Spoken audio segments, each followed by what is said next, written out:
La pilule est toujours très dure à avaler aujourd'hui, la déception encore très vive elle aussi, et elle le sera pendant quelques temps encore c'est sûr, mais c'est maintenant le moment de revenir sur le match d'hier et cette élimination qui met déjà fin à notre parcours en Ligue des Champions, quelques jours seulement après le début de la saison. Dans la vidéo, on va revenir sur le match pour en tirer les enseignements, on parlera bien évidemment de l'arbitrage qui est plus que contestable, et on fera un point sur la suite de la saison parce qu'il faut aller de l'avant malgré cette nouvelle désillusion. De votre côté, êtes-vous confiant pour la suite de la saison? Pensez-vous que cette équipe peut aller chercher un titre, faire éventuellement un beau parcours en Europa League et une grosse saison en Ligue 1? J'attends vos avis en commentaire.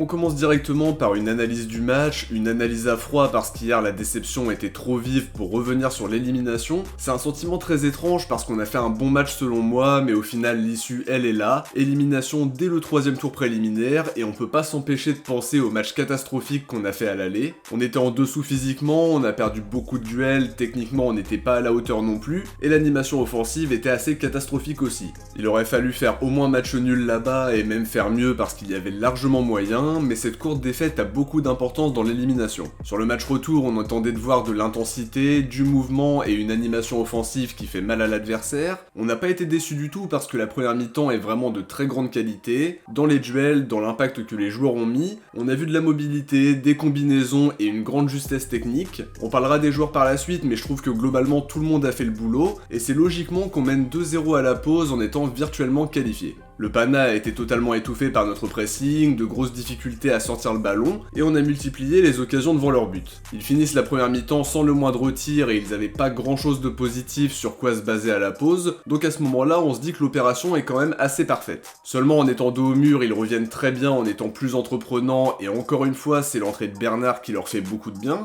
Offensivement c'est plus la même chose grâce à sa qualité technique, et de notre côté on commence à souffrir à partir de la 75e. On subit, on recule beaucoup, et forcément ça finit par craquer. On parlera de l'arbitrage un peu plus tard dans la vidéo et c'est pour ça que je me focalise uniquement sur le jeu pour l'instant. On a eu 15 minutes de moins bien qui nous coûtent cher, mais ce que j'ai aimé c'est que l'équipe ne s'est pas laissée abattre en prolongation, on a continué de pousser pour aller chercher un résultat qui était mérité et malheureusement ça se joue au tir au but.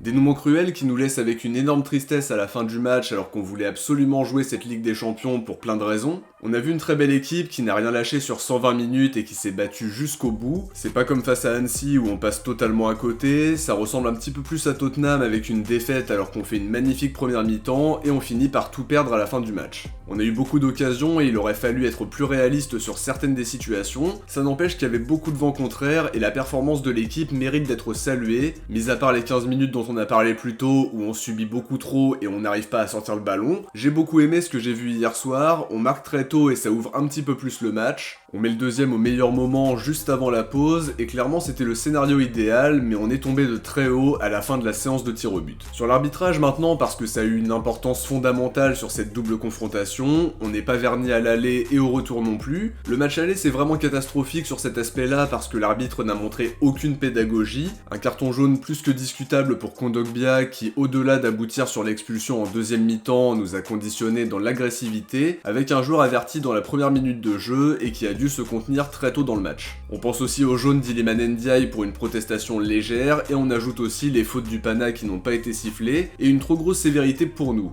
Nouvelle preuve s'il en fallait encore une, qu'on n'est pas logé à la même enseigne que les autres mais on nous dira qu'on est parano. Le match d'hier c'est encore pire et pourtant à la pause on se disait que l'arbitrage était bien meilleur par rapport à l'aller. En deuxième mi-temps on a vite changé d'avis, le penalty non sifflé sur Guendouzi alors qu'il se fait tamponner dans le dos, le but refusé à Vitinha où il va signaler un hors-jeu mais pas les fautes qu'il y a derrière. Il y a aussi une poussette sur Ismail Assar, une faute sur Renan Lodi qui n'est pas sifflée, la main de Guendouzi qui elle est bien checkée, par contre ça y avait pas de doute là-dessus, quand c'était pour le Pana ça allait. Ça fait 2 matchs coup sur coup et même si ça explique pas tout, ça a eu une importance fondamentale sur les 2 matchs et va falloir que Longoria hausse le ton par rapport à ça, qu'on se fasse enfin respecter parce que ça ressemble à de l'acharnement et on a bien raison de se sentir lésé. Maintenant qu'on est revenu là-dessus, on va parler des joueurs parce que ça a été très positif dans l'ensemble et faut pas retenir que l'élimination parce qu'il y a de très bons enseignements.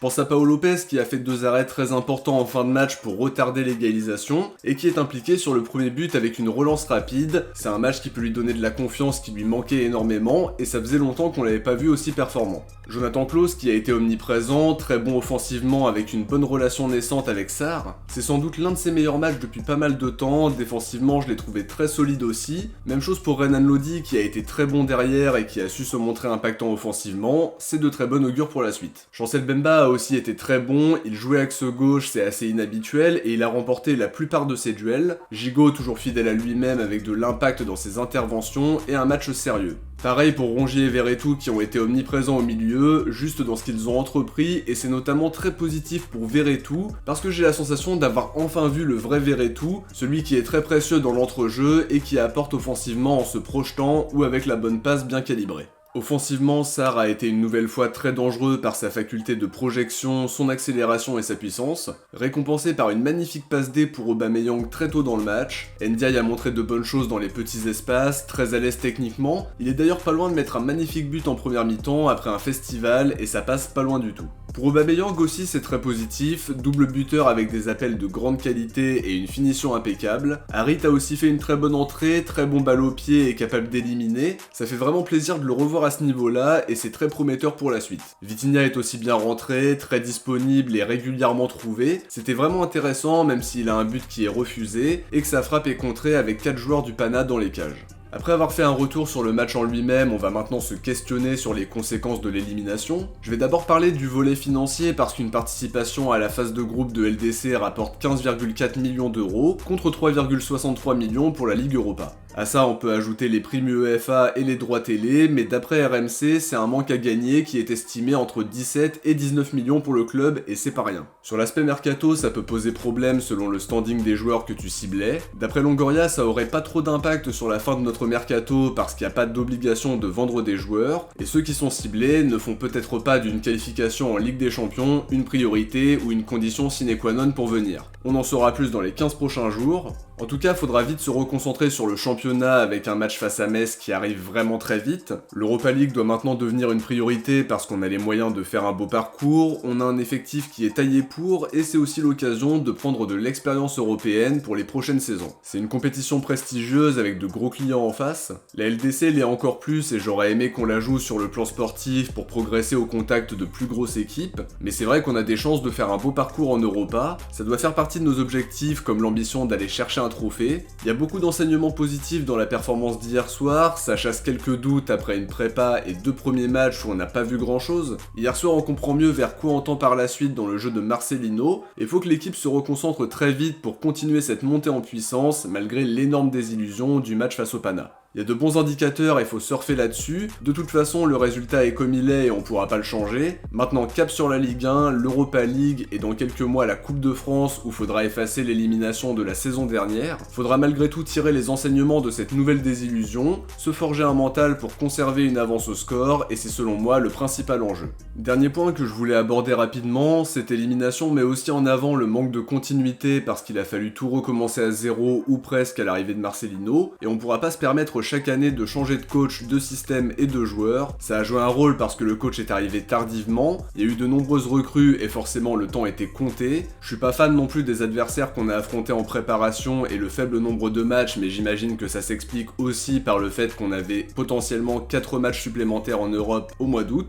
Espérons maintenant que la suite de la saison soit réussie pour vivre de belles émotions en Europa, en Ligue 1 et en Coupe de France. De notre côté, on arrive à la fin de cette analyse, j'espère qu'elle vous a plu et si c'est le cas, n'oubliez pas de laisser un like avant de partir pour soutenir la chaîne et lui permettre d'être de mieux en mieux mise en avant. Je vous invite aussi à vous abonner en activant la cloche pour ne rien louper des prochaines vidéos, entre le mercato, les avant-matchs, les débriefs et les analyses d'actualité. Si vous avez regardé la vidéo jusqu'au bout, écrivez close dans les commentaires. De mon côté, je vous dis à très vite pour une prochaine vidéo. Ciao, portez-vous bien et surtout allez l'OM.